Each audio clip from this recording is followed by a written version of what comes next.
Bienvenue dans cette nouvelle exploration en profondeur. Aujourd'hui, on part pour le Japon. Une destination toujours fascinante. Ouais, et plus précisément, on met le cap sur la ville de Takarazuka. C'est un nom qui, en général, évoque tout de suite des images hyper glamour. Ah oui, le fameux grand théâtre. Voilà, le théâtre, cette revue théâtrale légendaire avec ses actrices iconiques, les costumes recouverts de paillettes, les grands escaliers. Le strass, les projecteurs, la perfection scénique. C'est exactement l'image d'Épinal de cette ville. Mais ce qu'on va faire aujourd'hui, c'est vraiment gratter ce vernis. Absolument. On va aller bien au-delà de la scène pour plonger dans ce que les chercheurs appellent une histoire en couches superposées. L'idée de layered history, c'est ça? C'est ça. C'est un concept fascinant où l'histoire d'une ville s'empile littéralement, strate par strate, époque après époque. Et pour être tout à fait honnête, ce qui a déclenché cette analyse aujourd'hui, c'est pas une pièce de théâtre, c'est un événement sportif hyper récent. Un événement qui a marqué les esprits, oui. On parle de la fantastique médaille d'or en patinage artistique en couple, remportée par Riko Miura aux Jeux Olympiques d'hiver de Milan-Cortina en 2026. Une performance incroyable. Et le lien avec la ville est moins évident en premier abord, mais il est profond. L'idée, c'est vraiment de comprendre comment l'esprit même de cette ville, ce qu'on appelle son genius loci, a pu forger silencieusement le caractère et le talent d'une telle championne. Je suis fasciné par cette connexion. Et à juste titre. Pour faire simple, le genius loci, c'est un peu comme l'ADN d'une ville, ou son code source si tu préfères. C'est l'atmosphère invisible, créée par la géographie et l'histoire, qui influence les gens qui y vivent. Et pour décoder cet ADN, on a épluché des documents vraiment incroyables. On a une tonne de sources aujourd'hui. Ouais, on a sous les yeux un rapport de recherche historique hyper pointu sur ce fameux esprit des lieux. Mais on s'appuie aussi sur des textes anciens. Comme le Setsuyo Gundan. Exactement, qui date de 1701. On a aussi des archives ferroviaires et même des données archéologiques et touristiques. C'est un vrai travail de détective. Et donc, notre mission du jour, c'est d'extraire de tout ça 5 histoires historiques majeures. 5 histoires qui définissent Takarazuka. On va aussi mettre en lumière des joyaux cachés pour les passionnés de voyage qui aiment sortir des sentiers battus. Mais surtout, on va voir comment l'environnement physique conditionne presque secrètement l'expérience humaine. D'accord. Décortiquons cela en commençant par le tout début. Le nom même de la ville. Allons-y. La première de nos 5 histoires concerne un renversement total de situation, c'est-à-dire la transformation de la mort en chance. C'est vrai que Takarazuka, ça sonne presque comme une marque inventée de toute pièce, juste pour faire briller une troupe de théâtre. Ça fait très marketing, ouais. Mais pas du tout en fait.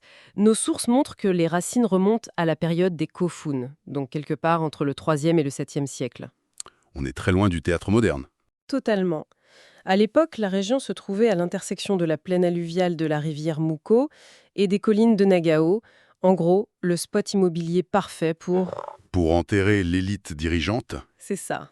Ce qui est fascinant ici, c'est la façon dont la perception du lieu a muté. À l'origine, ces monticules funéraires géants, les fameux kofun, représentaient la mort, l'intimidation et le pouvoir absolu. C'était des tombes massives. Gigantesques. Le rapport mentionne d'ailleurs le kofun Nakayama, une tombe du 7e siècle, et sa particularité est frappante. Elle est de forme octogonale. Ah, et ça a une signification précise, non? Absolument. Dans le système symbolique du Japon ancien, l'octogone, c'est le sommet de la pyramide. C'est une forme strictement réservée à l'autorité suprême, très souvent liée aux empereurs eux-mêmes. Donc on a un endroit ultra solennel, imposant et un peu effrayant pour le peuple. Mais c'est là qu'intervient le texte du géographeur Okada Keishi en 1701 sous le shogunat Tokugawa. Le fameux Setsuyo Gundan. Oui, et il explique que la population locale avait complètement réécrit l'histoire de ce lieu. Au fil des siècles, les gens racontaient que quiconque ramassait des objets près de ces tombes recevait la fortune et le bonheur. C'est incroyable. C'est fou de se dire qu'ils allaient fouiller près des tombes royales pour trouver de la chance. Et c'est de là que vient le nom.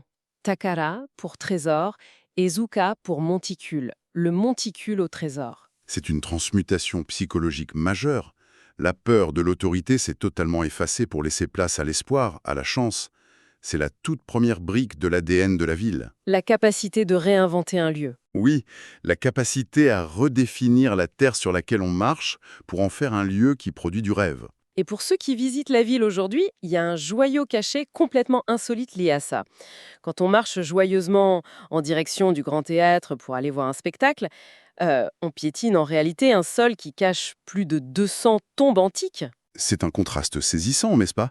La vie exubérante du théâtre au-dessus du silence des tombeaux. Et ça va encore plus loin en fait. Si l'on se barade dans les quartiers résidentiels, tout ce qu'il y a de plus moderne aujourd'hui, on peut littéralement tomber nez à nez avec ce fameux Kofu Nakayama. Au milieu des maisons, C'est un monument historique massif classé au niveau national qui se dresse là, coincé entre des habitations contemporaines. Construire une vie urbaine trépidante directement sur des sépultures sacrées, c'est quand même gonflé. c'est audacieux. Et cette audace à réutiliser l'espace nous amène directement à notre deuxième histoire. On fait un bond dans le temps pour arriver au début du XXe siècle.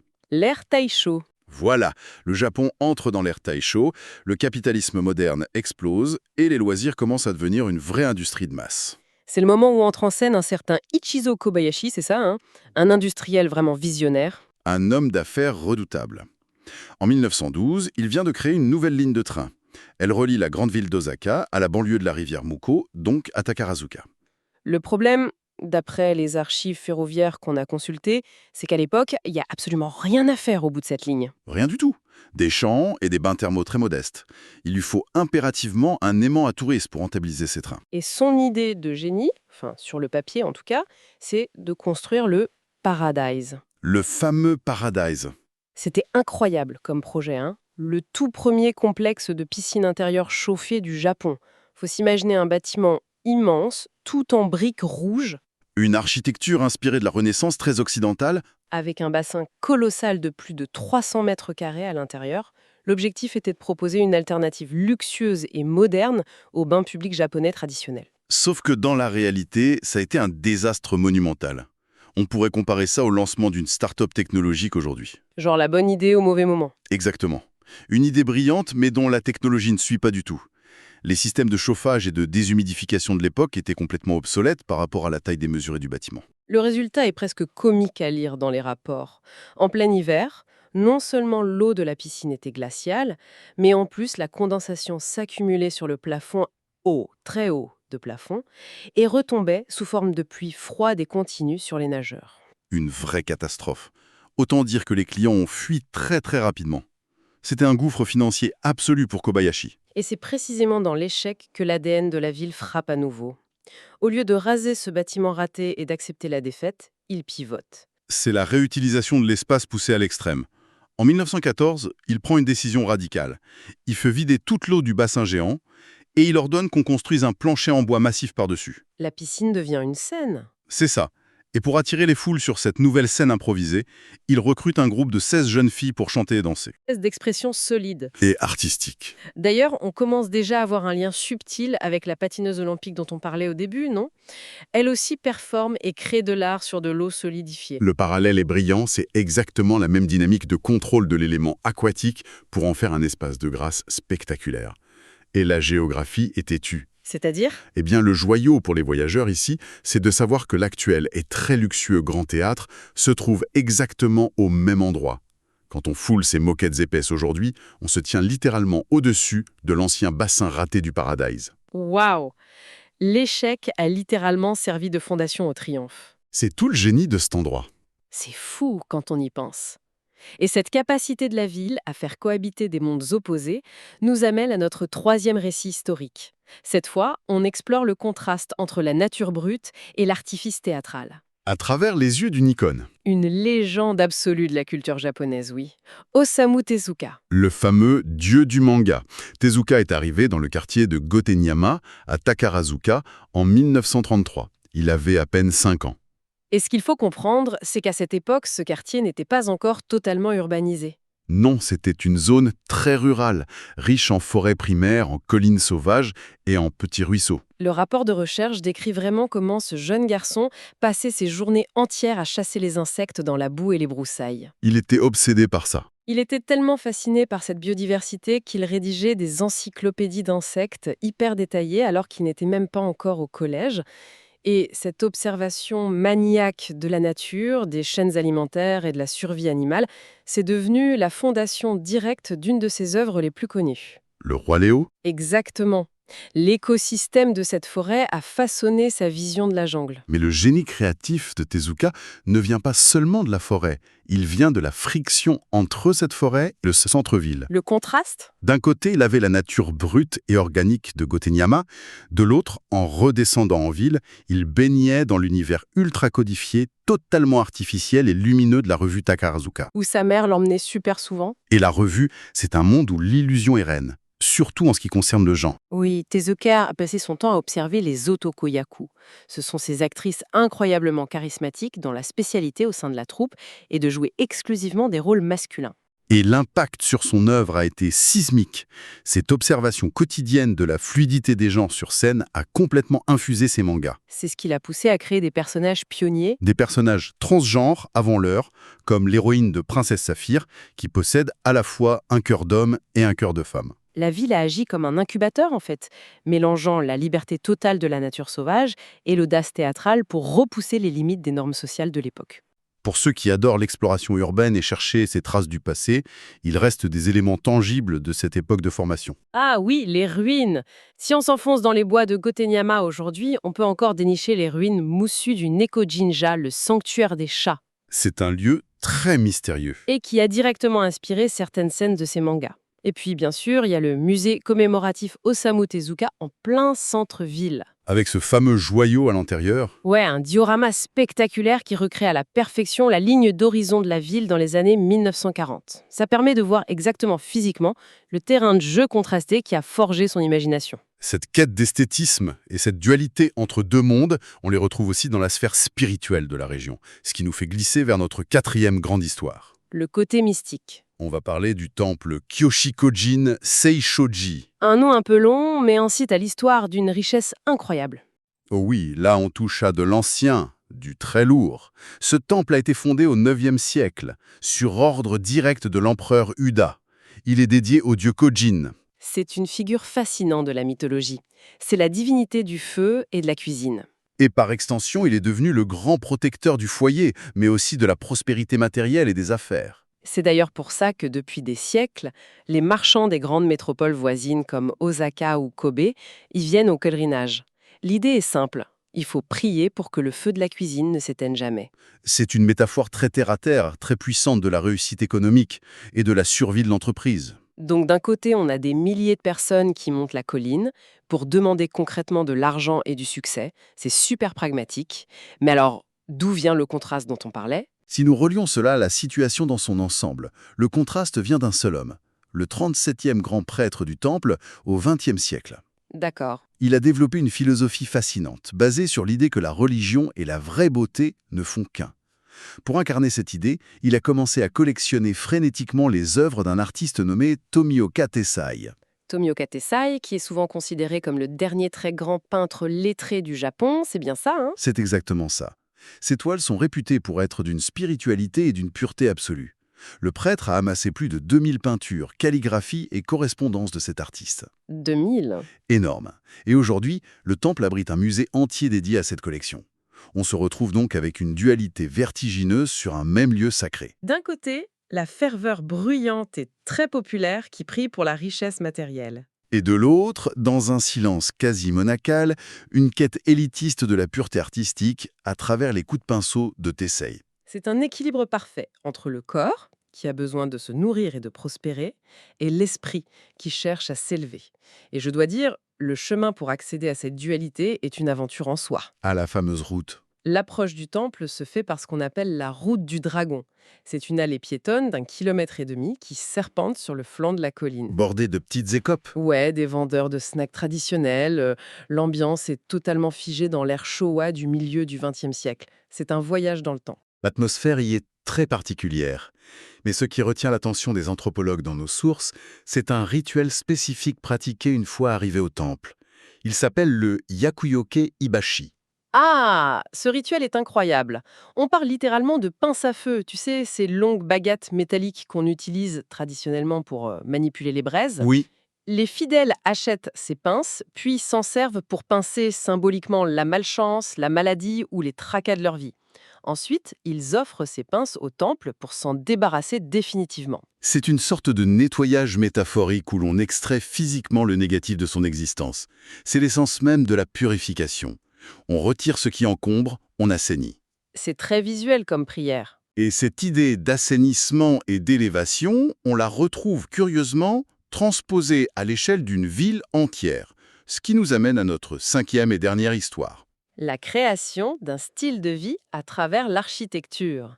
Bienvenue dans les années 1920 et le modernisme de Han Shin-kan. Pour bien comprendre, faut s'imaginer l'ambiance de l'époque. La révolution industrielle tourne à plein régime. La grande voisine, Osaka, gagne énormément d'argent, mais au prix d'une pollution monstre. On l'a surnommée d'ailleurs la ville de fumée. L'air y était littéralement asphyxiant d'après les témoignages de l'époque. Conséquence logique de ça, les classes aisées d'Osaka cherchent une échappatoire. Elles veulent fuir la suie et trouver un lieu de villégiature où l'air est pur. Mais sans renoncer au confort et au raffinement occidental qui était hyper à la mode à ce moment-là. Voilà. Et Takarazuka, avec sa rivière claire et ses collines verdoyantes, c'était la candidate idéale. C'est dans ce contexte qu'en 1926, un architecte du nom de Shoharu Kotsuka dessine et fait construire l'hôtel Takarazuka, juste sur les rives de la rivière Muko. Un chef-d'œuvre architectural. D'après les photos d'archives qu'on a vues, le bâtiment était somptueux. Un immense toit en tuiles rouges qui tranchait avec le vert de la nature, de grandes fenêtres en arc de cercle pour laisser entrer un maximum de lumière, des escaliers majestueux. Ce n'était pas juste un hôtel d'étape, non. C'était le cœur battant d'une nouvelle vie mondaine. On y organisait des thés l'après-midi, des tournois de tennis très sélects, des bals élégants. Mais l'analyse historique de nos sources va plus loin que la simple description d'un beau bâtiment. Oui, le rapport insiste beaucoup sur l'impact psychologique de cette architecture sur la population locale. Ce modernisme élégant a littéralement dicté un comportement. C'est fascinant ça. Quand on évolue au quotidien autour d'un tel bâtiment, on finit par adopter ses codes.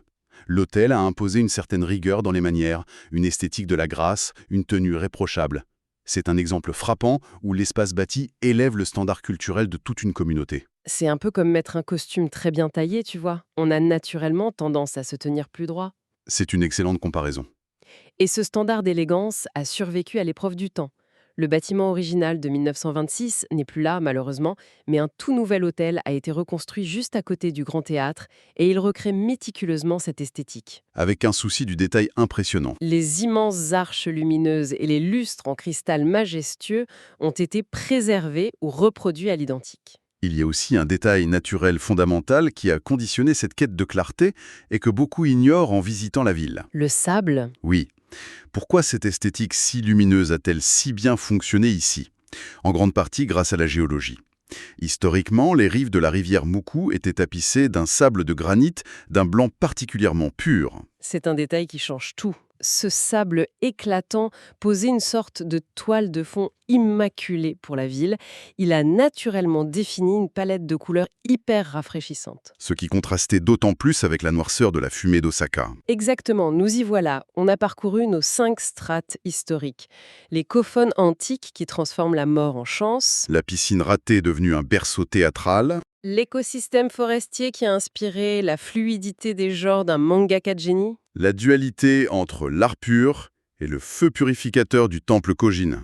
et enfin l'élégance lumineuse imposée par le modernisme architectural des années 20. Un programme riche. D'accord. Alors, qu'est-ce que tout cela signifie au final? La question qu'on posait au tout début de notre analyse est toujours en suspens. La connexion avec le présent. Comment est-ce que cet empilement incroyable de tombes, de mangas, de prières et d'architecture explique la médaille d'or en patinage de Riku Miura en 2026? C'est là que la magie du genius loci opère pleinement. Le rapport de recherche conclut que l'excellence sportive de cet athlète est la synthèse vivante de l'ADN de la ville. Faisons le lien point par point. Je suis prête. La carrière d'un athlète de haut niveau est pavée de blessures et de moments extrêmement difficiles.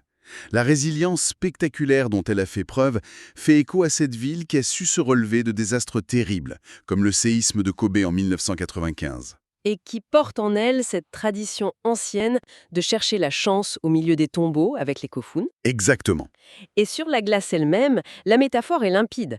Sa capacité à maîtriser une surface gelée et glissante nous renvoie directement au génie d'Ishizo Kobayashi, qui a dompté l'eau de son Paradise raté pour en faire une scène solide et légendaire. Absolument.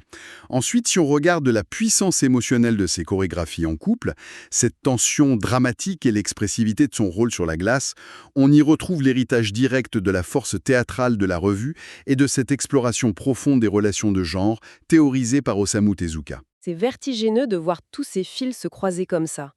Et j'imagine que pour ce qui est de la technique pure du patinage, on touche à nos deux derniers points. Tout juste.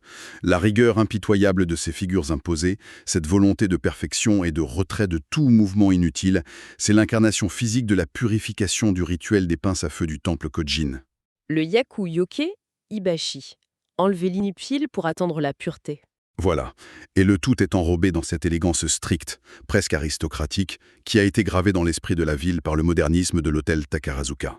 Riku Miura ne patine pas seulement pour elle-même, elle patine avec des siècles d'évolution locale dans ses patins. C'est une grille de lecture tellement poétique et en même temps tellement logique quand on regarde les faits. Takarazuka prouve qu'une ville, c'est pas juste un amas de routes, de bâtiments béton et de cours d'eau. C'est un incubateur silencieux. Un organisme vivant, C'est un terreau où un échec financier cuisant peut devenir la scène d'un triomphe international un siècle plus tard. Les anciens kofun et leur mystère veillent d'une certaine manière sur l'excellence moderne de ces athlètes. cela soulève d'ailleurs une question importante, un peu provocatrice pour conclure notre analyse aujourd'hui. On peut légitimement se demander ce qui se cache sous nos propres pieds au quotidien. C'est vrai ça. Si le génie d'une patineuse olympique moderne a été patiemment forgé par l'échec d'une piscine intérieure, par l'énergie de tombeaux réinterprétés et par l'esthétique d'un hôtel des années folles, quelles histoires oubliées dorment sous nos villes? Quels fiascos architecturaux ou sanctuaires effacés par le temps sont sous le bitume de nos propres quartiers? Exactement. Et comment attend-il silencieusement de sculpter l'esprit des génies de demain? C'est une pensée fascinante à ruminer. Ça donne envie de regarder chaque vieille bâtisse, chaque nom de rue ou chaque parc avec un tout autre regard, de chercher la couche d'histoire cachée juste en dessous. La prochaine fois qu'on se promène, on regardera le sol différemment. On espère vraiment que cette analyse aura donné le goût d'observer son propre environnement avec curiosité. Merci d'avoir exploré ces strates historiques et ces joyeux urbains avec nous, et à très bientôt pour une nouvelle plongée en profondeur.